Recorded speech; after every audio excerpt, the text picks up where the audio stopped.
Hello, and welcome to the second episode of the Cozy Moth Knits podcast. My name is Caitlin, and you can find me on Instagram and Ravelry as the Cozy Moth Knits. That's where I am most primarily active. I do this podcast bi-weekly, even though this is only the second episode. But if you want to see what's going on with me in terms of my knitting and other projects that I have going around, give me a follow. Again, that's at the Cozy Moth Knits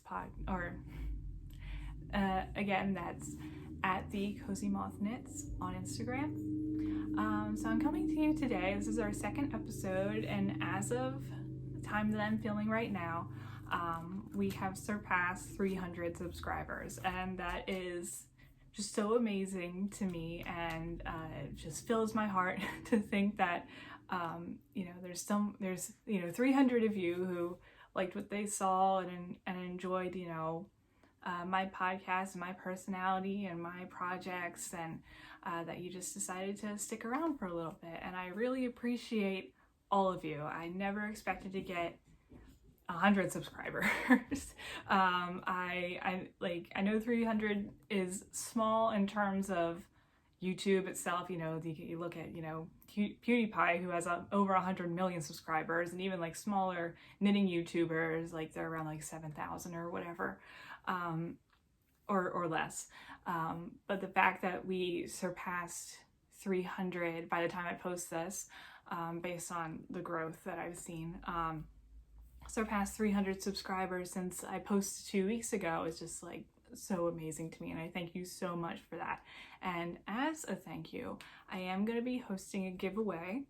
I'll get more to that at the end of the video, but so stick around if you want to see what I'm giving away. As first it was going to be like a 100 subscribers giveaway, then it turned into 200 subscribers, and now it's a 300 subscribers giveaway. So again, stick around for that. I have some nice little goodies for you. I'm sorry, my dog is barking. Amazon comes through here a lot, and I'm sure they've come to my house and have dropped something off, because I'm the type of person who, I'm not very proud of how much I order from how much I order from Amazon. If I can buy it from a small business, or if I can, go out to the store and buy it, and I don't need it immediately, then I will. But recently, I've been ordering lots of knitting needles. So, like small packages like this, and like little envelopes like every day, because I'm changing, I'm swatching my gauge and realizing like, oh, a size 5 is too big, despite meeting gauge, like I need to go down to a size 4, but I need it in a certain length circular needle. And I'm sure Amazon is like, good Lord, how often these people order from Amazon. But yeah, that's what I primarily purchase from Instagram, or again, so what I primarily purchase from Amazon is knitting needles. So moving forward, before I get into the standard knitting podcasting FOs and whips, I wanted to take a moment to talk to you about a venture that has really interested me as I've started becoming more active on knitting Instagram. But first, before we get into that, I'm actually going to drink the tea that I made. Last week, I commented that I took one sip from my cup and put it down there and didn't touch it the rest of the episode, but decided it's an arm's length or arm's reach instead of me reaching all the way around. So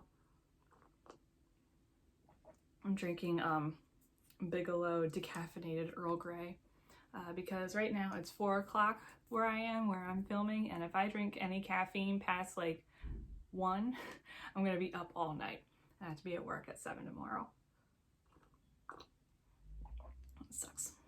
But anyway, so this venture that I noticed right before I started my own knitting Instagram, which was recently, was the Instagram user, I'm looking down at my notes, the Instagram user Catherine Mullins at catherine.kdm. She came up with this idea, or not idea, but she had a realization that since it's an election year, and there's a lot of there's a lot of states and polling places where there's long lines out the polling place, especially now with COVID. I'm sure it's going to be even more intense with social distancing and everything. Where I've lived in Delaware, even in Maryland for a short time, I never had to deal with that. I guess our districts or like our lines where our lines were drawn were like enough where like there weren't people like lining out the door, or I just ended up going at, you know, decent times, where basically no one was there. We actually Delaware just had an election this past Tuesday, and so got to practice my civil right to do that. And I hope you did too, whether if your state had a primary or, you know, this past week or coming up or back in the summer, get out and vote. So anyway, leading back to that, so Catherine decided or realized that there's going to be people standing in lines waiting to vote.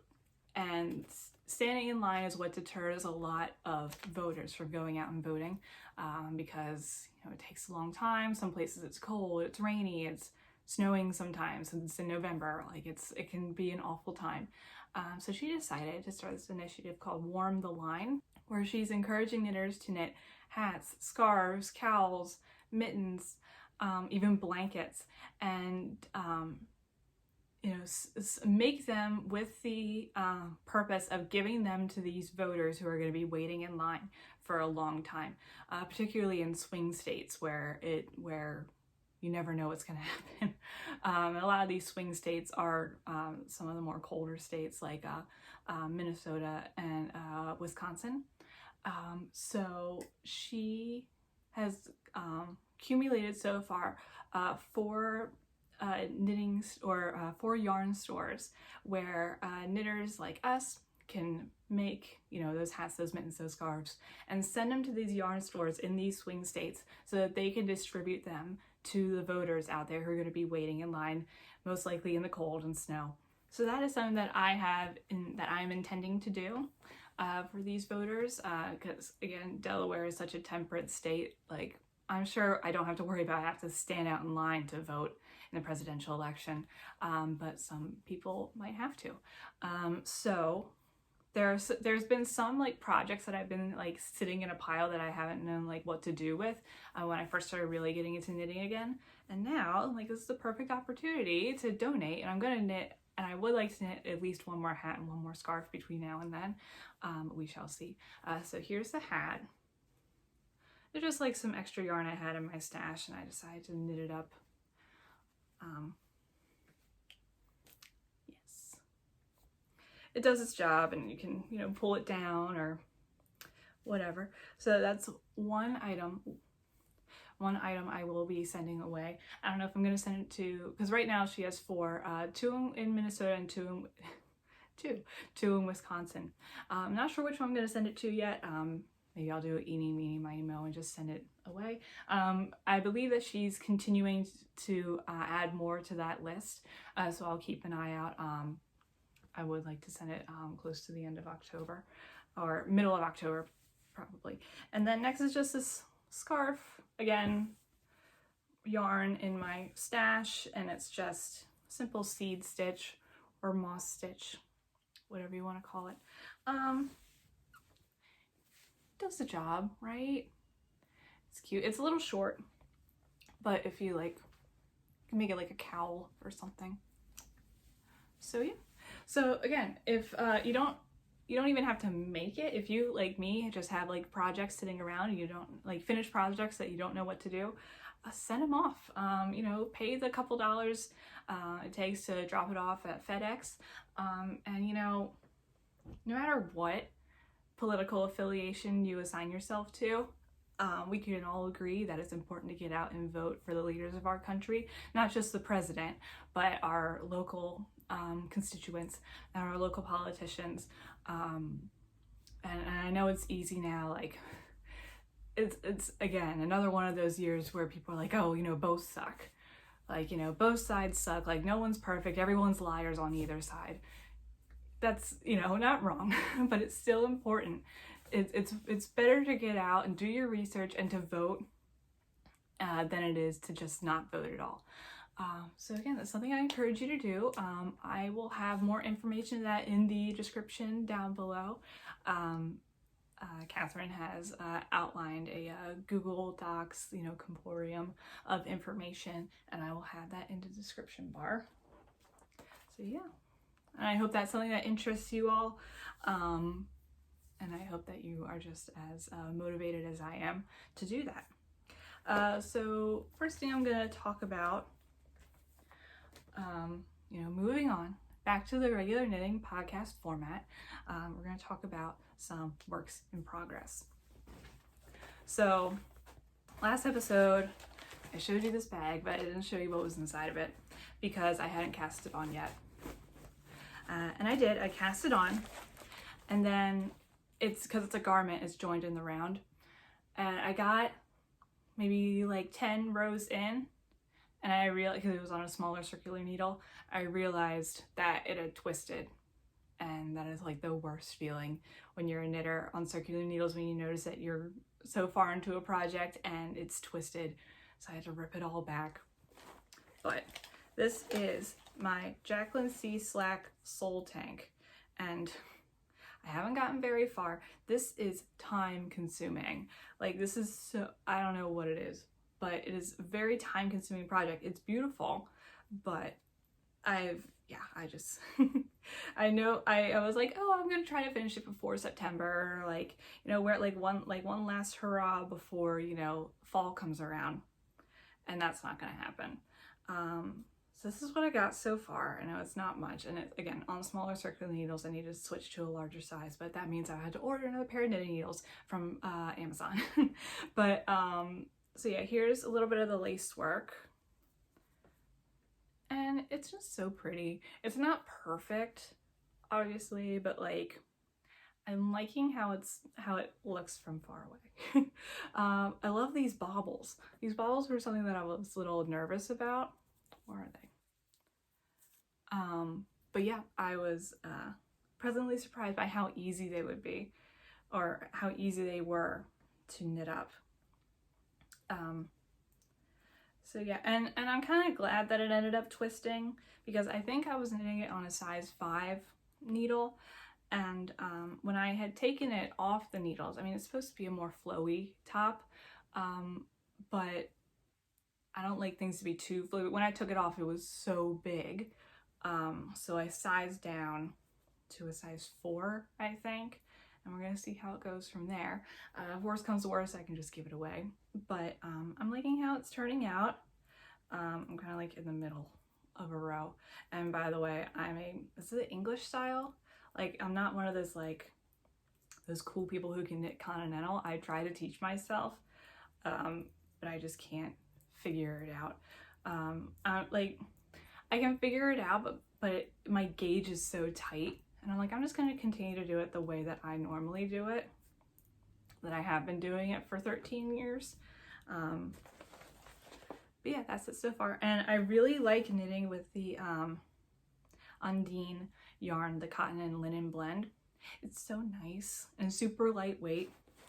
And Taylor's been having some weird weather, like some days it can be warm. Like right now, I don't know if it's just because I'm in my 3rd floor bedroom, but like right now it's a little warm today than it has been like the past couple days. Like on Tuesday, I went to work and I stepped outside and it was chilly. It was so chilly. It was like 50 degrees and I was not expecting that. But that just told me that fall was coming and I'm so excited.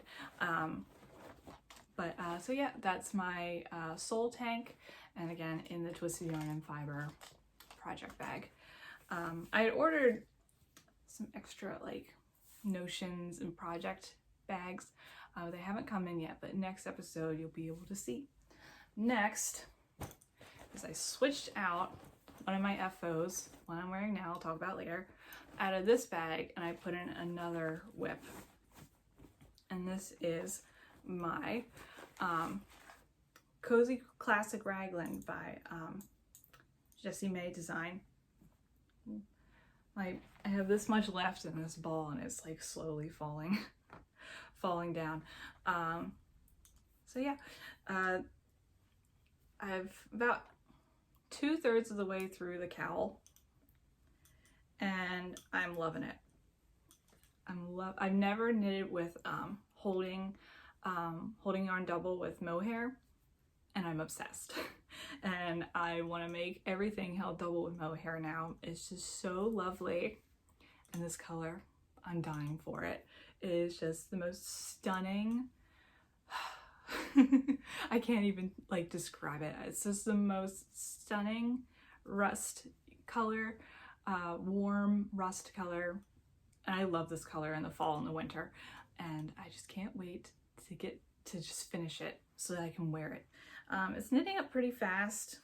Again, I need to switch to a larger circumference so it doesn't look so bunched up, but it's been pretty easy. I expected it to be a little bit more confusing when I had to do the short rows. I think it was for the front or the back, where I was, you know, purling on the wrong side, and I had to do some increases. The increases did not turn out super pretty. I'm trying to find an example. But I just told like here, like it doesn't look too nice, you know. But if you like pull it, then you can't really see. So I'm just gonna, when I try it on, like see if it stretches out. There's like a big old hole. But you know, but again, I gotten that far and I'm like, I'm gonna keep going.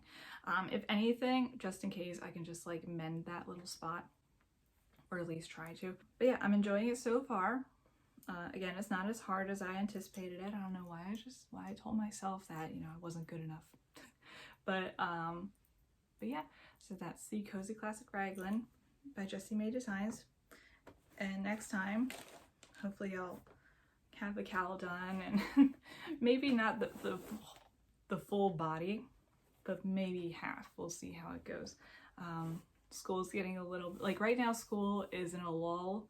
Like there's not much happening. Most of the projects, you know, start piling up in the second half of the semester. Normally I plan ahead and get projects done ahead of time because that's just how I've always been. But this semester I've just been dealing with such bad senioritis. I have 2 semesters left until I finish my my master's program. I actually applied to graduate at the beginning of the week, and yeah, just the senioritis is killing me. Like these classes are fairly simple, or not simple. I can't say that about a graduate class, but it like makes sense to me. Like it isn't really stuff that I like didn't know before, like when it's a continuation of my cataloging track, and which is like on a scale, like I've like done like the pretty high classes so far, and this one's kind of on the lower tier, like it's a little bit easy, but it was just something that really interests me, so I decided to take it as like a final elective. And then the other one is research methods, and as someone who like, I don't know, to me it seems more like a bachelor's class, like something, I don't know, like they're like teaching us how to research, which is important in a library profession. Absolutely, you need to know what you're looking for, you need to know what you're researching. And if you're not even going into a library, if you want to go into research instead, it's important to have. But so far it just seems kind of repetitive to me. So, but I'm sure as soon as I say this, like the intensity of the class is going to go up. But yeah, we'll see how it goes. So that's it for whips. I'm sorry I went off on that little school tangent. More tea.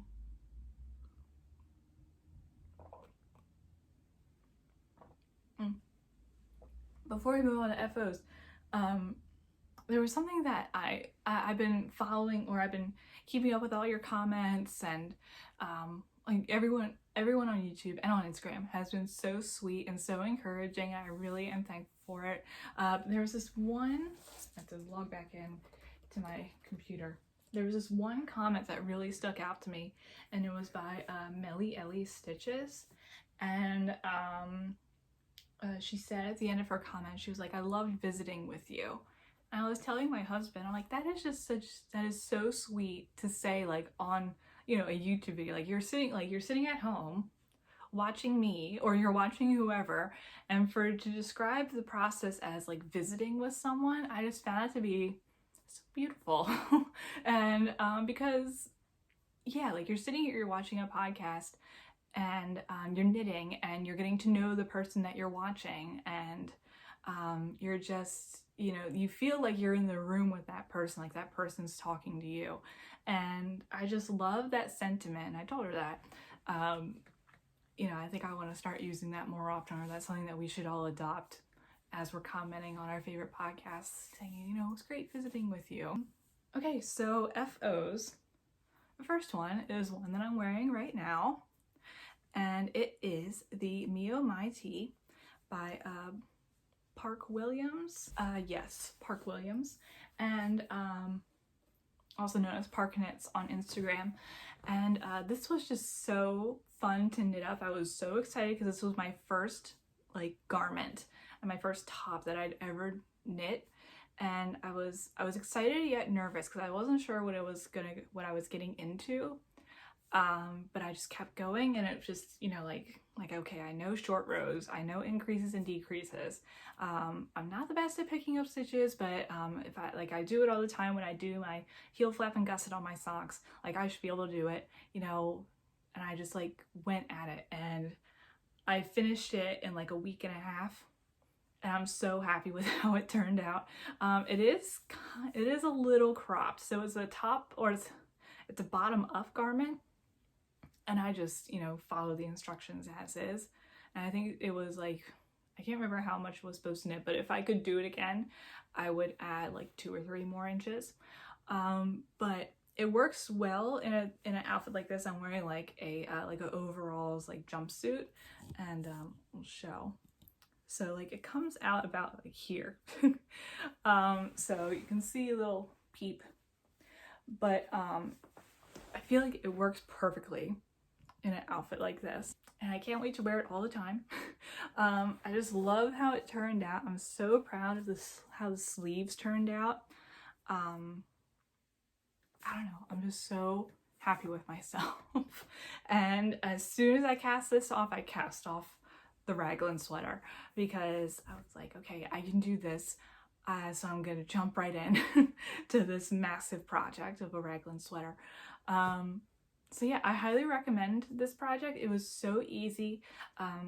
Park is a great pattern writer, super easy to understand. Yeah, basically that's all you need in a pattern, right? Like, easy to understand, very size inclusive. And again, highly recommend. If you don't like a crop top, then definitely add a couple more inches to it. Like I don't mind wearing a crop top, but I want it to be like just above or at my belly button, so you get like tasteful midriff. But this one was like maybe like 2 inches under like my bra, and I'm like, that's a little too high for me. But again, in something like this, it's perfect. It's airy because it's cotton, and it's just lovely. And if you have cotton in your stash, just go for it, you know. I think I can't remember how many yards. Without giving away any of the details of the pattern, I'm looking through my pattern book.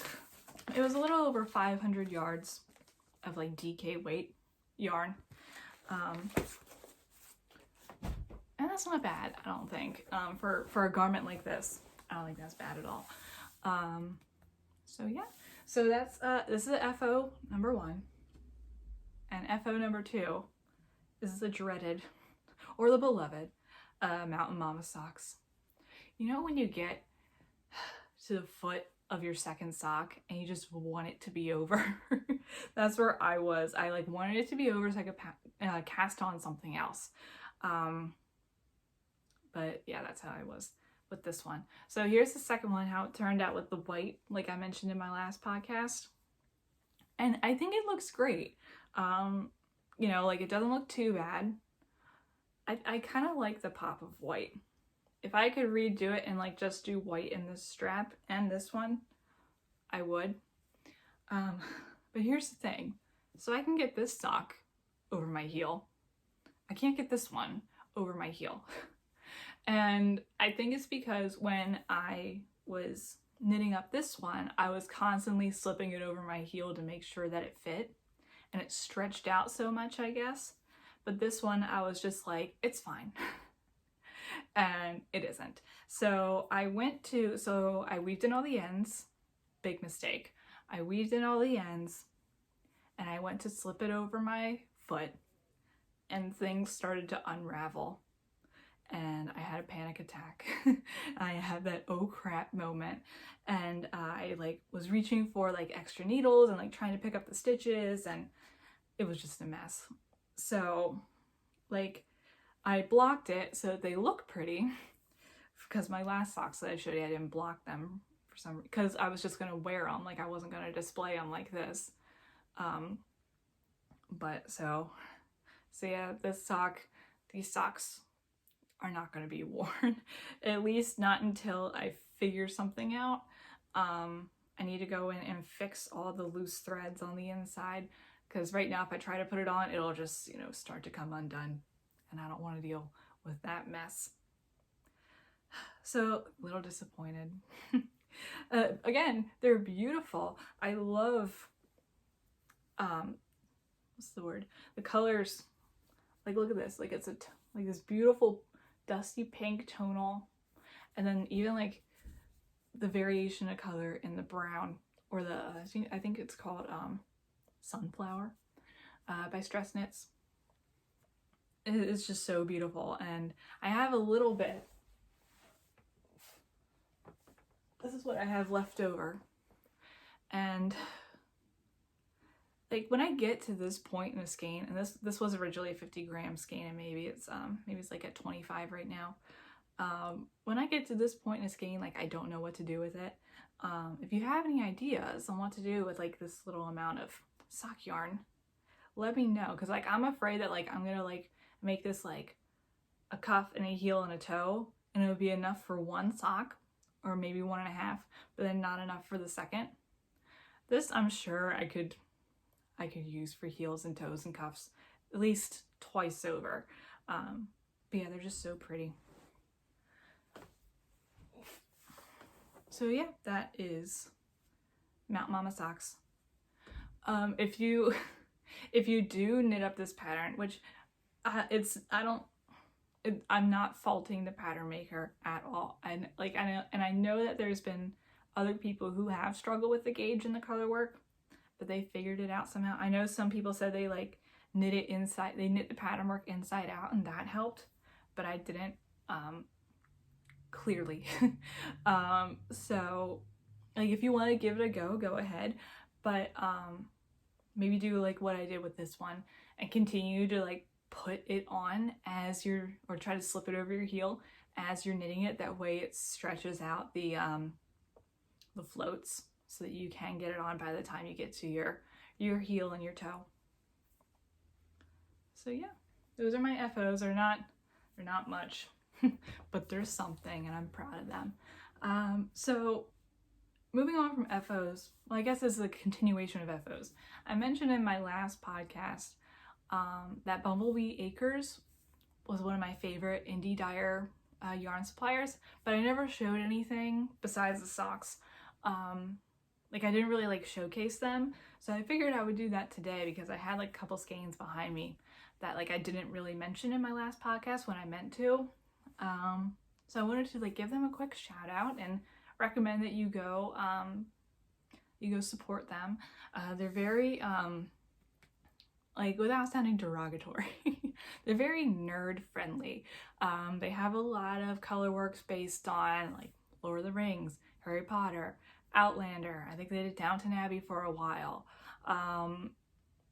You know, like that sort of stuff, and like it makes it fun, but it's not like cheesy, you know, because you know, like sometimes like if a dyer like will knit up like a bright red, it'll be like Gryffindor red, like a bright red and you know, gold, you know, mixture, and it'd be like, oh, Gryffindor, you know, sock yarn or whatever, and it can get a little I don't want to like, now I feel like I'm being mean to those type of people because I'm not. That's just not something that I'm drawn to.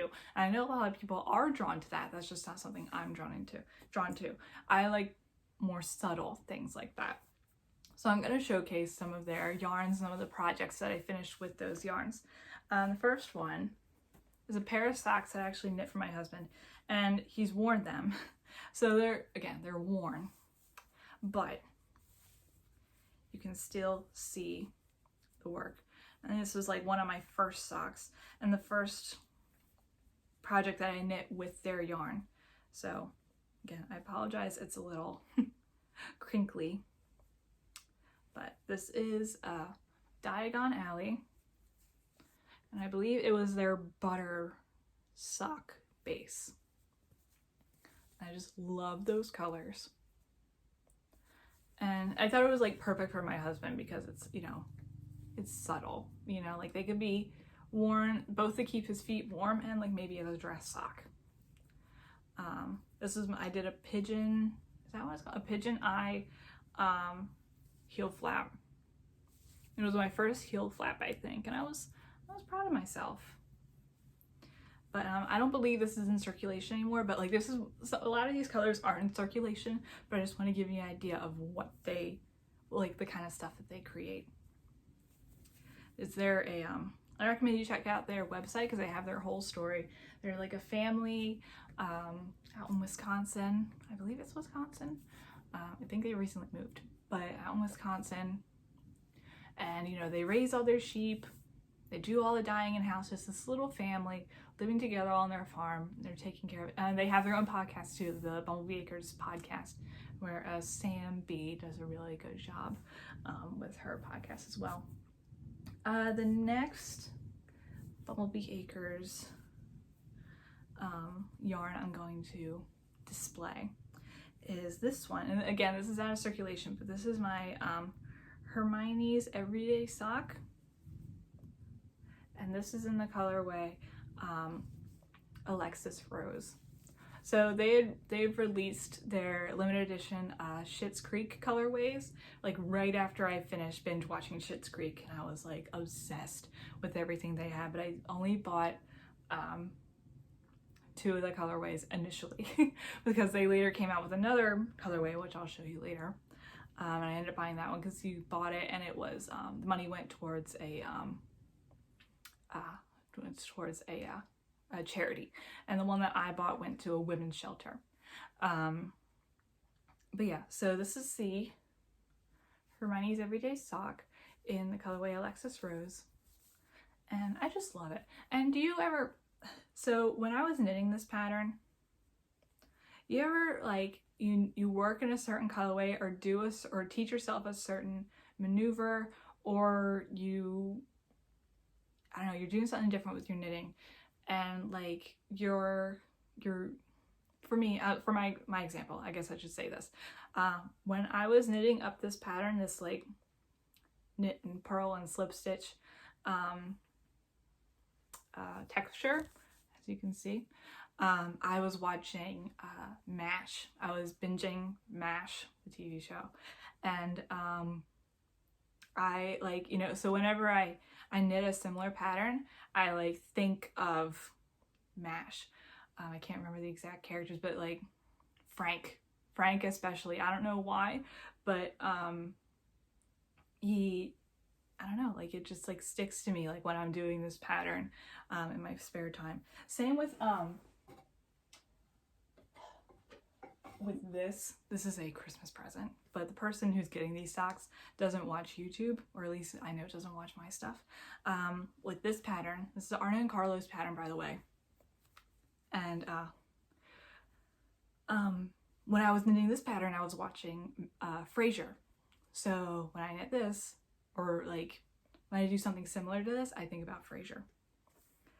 And so I don't know if like I'm the only one who like feel who if I'm the only person who does that.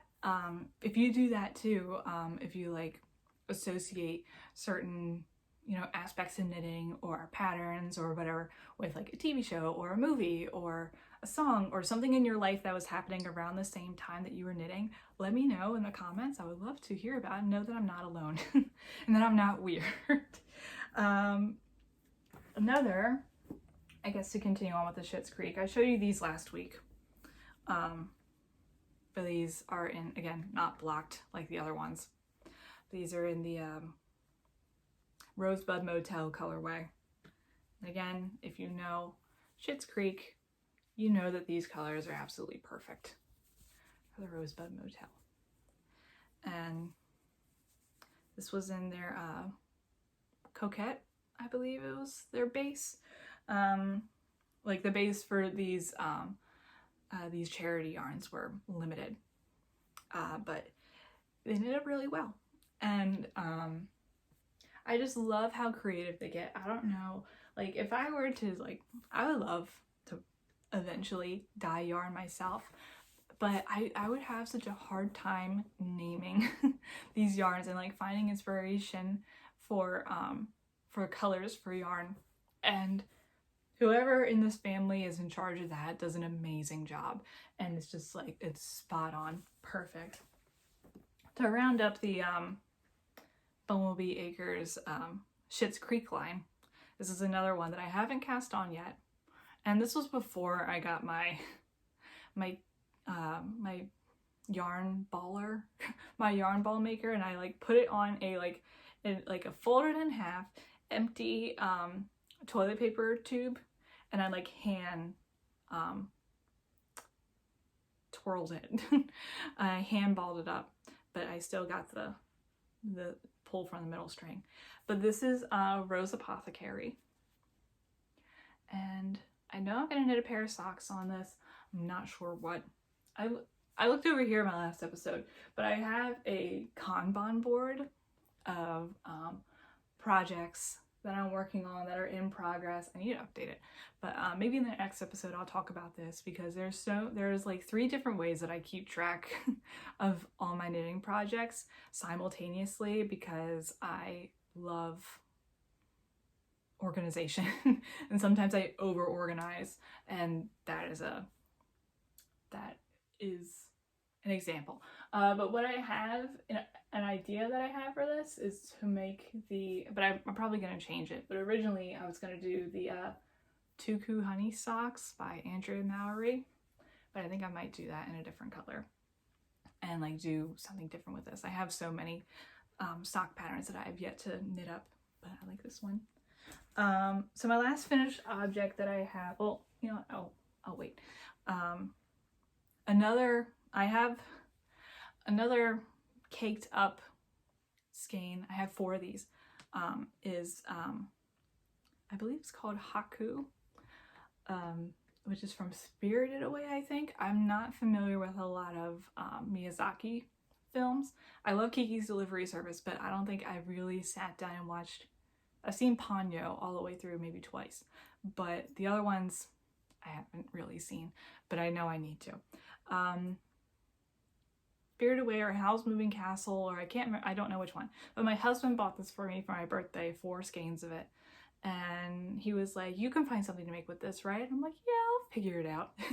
But I think I'm gonna make a lightweight 3/4 sleeve sweater from this, and then have it ready to wear in like the spring or something, because it's very good spring colors, either like spring or like winter, like after Christmas, you know, like when winter is more a lot of like cool colors.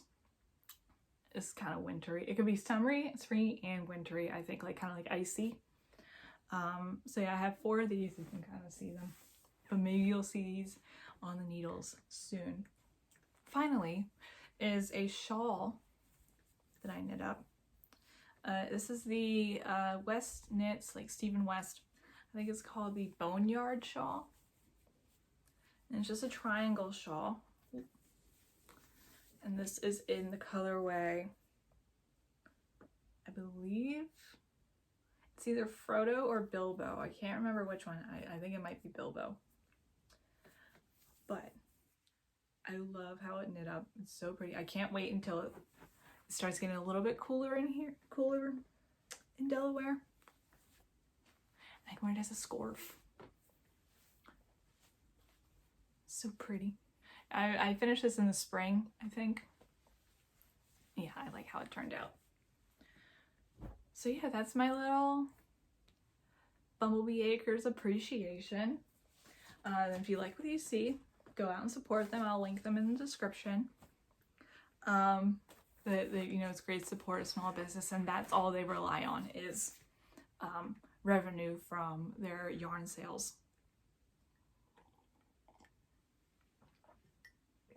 And like I mentioned in my last podcast, I love supporting small business, and it's very important to support small business. Not that big yarn companies or large indie dyers don't deserve, you know, our patronage, but I feel like supporting small businesses, it really hits me hard. Not hits me hard. It hits a soft spot in my heart, and if I ever have the opportunity to do that, then I will. And moving on from that, so I mentioned at the beginning of the podcast the giveaway that I was going to do just to celebrate reaching 100, 200, 300 subscribers. And giveaway that I'm going to do, I'm going to give away 2 skeins of yarn. So where I live in Delaware, there's a shortage of yarn stores. I know of 2 in Delaware, at least I've been to 2. One is in Smyrna, which is just a little bit north of the capital, Dover. I think it's like 20 minutes north of Dover. And the other one is in Bethany, which, if you're familiar with Rehoboth or the Delaware beaches, it is about 45 minutes south of Rehoboth without traffic. Well, maybe with traffic. Without traffic, maybe it's like half an hour. There's those 2, which I've been to, and they're both lovely. And there's one in Maryland, just across the, well, there's not one in Maryland, but one that I know of, one that I've been to, one that's close by in driving distance in Maryland. And it's in Chesapeake City, and Chesapeake City is a town that I grew up in for most of my life.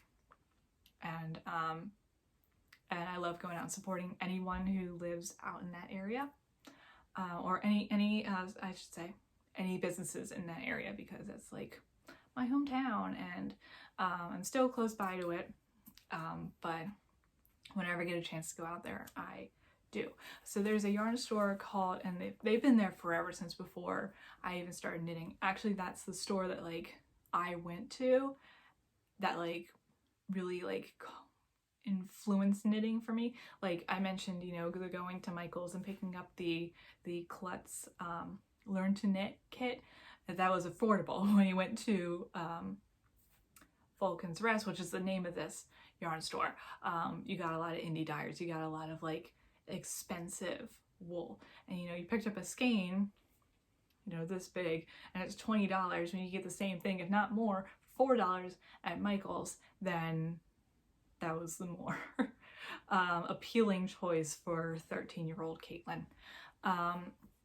So I went to Vulcan's Rest earlier this week, and they've been slow to say the least, because of COVID. And I went in, and it was just me and 2 employees, and they came in, they were like, oh my gosh, a person. Like, you know, excited to talk to someone besides themselves, I'm sure. And not to try to like put me on a pedestal or anything. I didn't mean to come off that way. But if I were in their position, I'd be happy if someone walked through the doors. But I told them that I was looking for yarn that reminded me or them of fall, but not like kitschy, like not like campy, not like bright orange and purple and black and green like Halloween. Like I want something like fall. And one of the workers directed me over to a display that they had, and she pulled out a couple skeins. She's like, well, what about these? And I'm like, these are perfect. And I took them home. So I'm giving away these skeins as a thank you to my subscribers. So the first skein I have. It's by Ancient Arts, and they are based in Canada. I'm trying to see where in Canada. Hand dyed in Canada, made in Italy. I'm not sure where exactly in Canada. I didn't do a whole lot of research on it, but maybe I'll put more information down here. This is in their Socknado base, which is cute, which is 80% superwash fine merino and 20% nylon, which is perfect for socks. And I got sock yarn because I knew that, like, you know what you're going to get out of it. You know, like, whether you make, like, if I were to give away one skein, like, it would be a sock base, because you can knit up a pair of socks with one skein. So anyway, the first one is called Fireworks, and I thought it was so pretty, and it reminded me of like a fall sky. Like, imagine like especially here, like the leaves changing colors and then the blue sky, and I just thought it was lovely. Even though like it has more of like a summery name, I thought this like was a good fall color, and it would knit up so pretty. Like, it has like, oh, it has like speckles. Oh, just stunning. I should have picked up a skein for myself, but I didn't.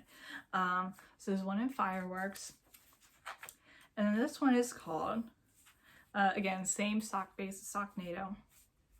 This one is called Embers and Ashes, and I grabbed this one because I thought of, like, you know, Fall Nights by a Campfire.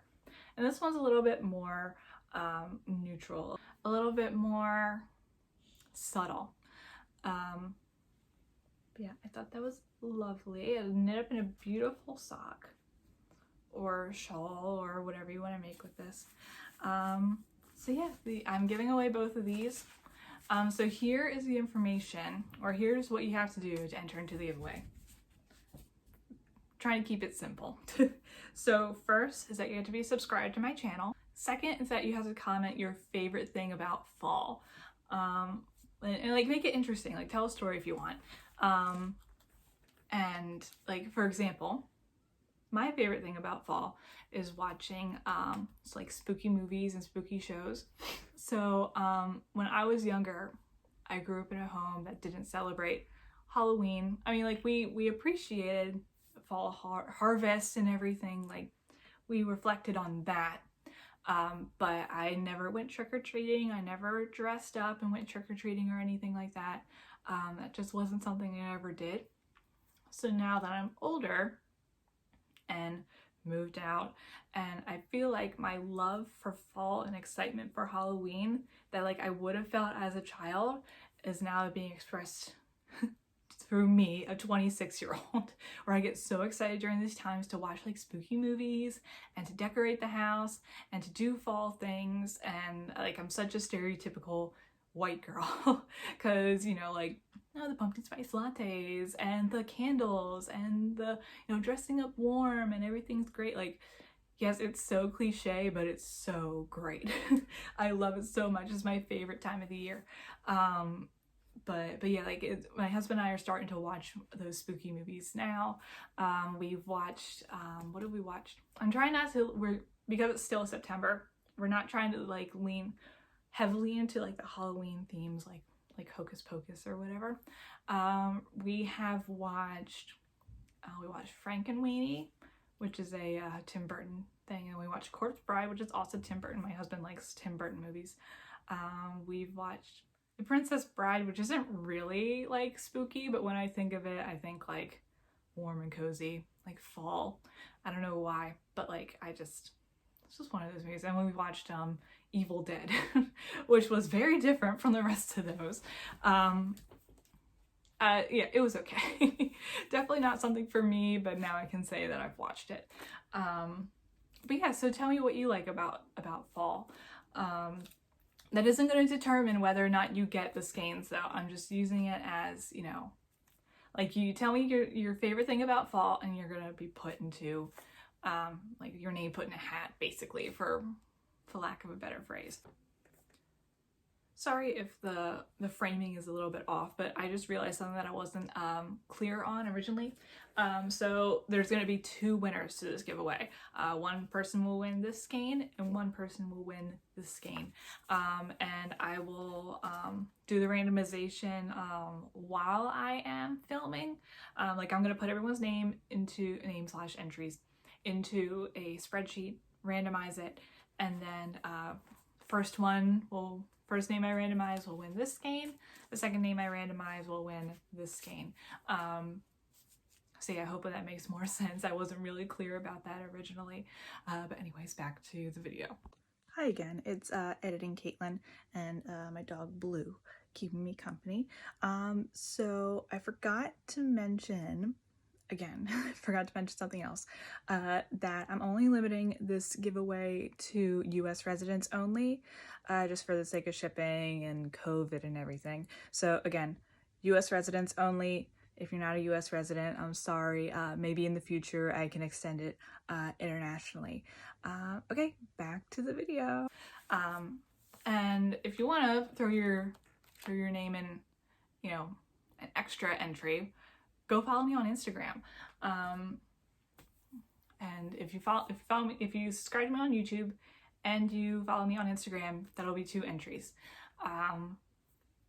And so this giveaway is going to run from the day this is posted, September 20th, to September 30th. And I will announce the winner in my next video, which will be October 4th, I think. That's when I'm going to post it, October 4th. And so make sure that like I'll message you privately on YouTube,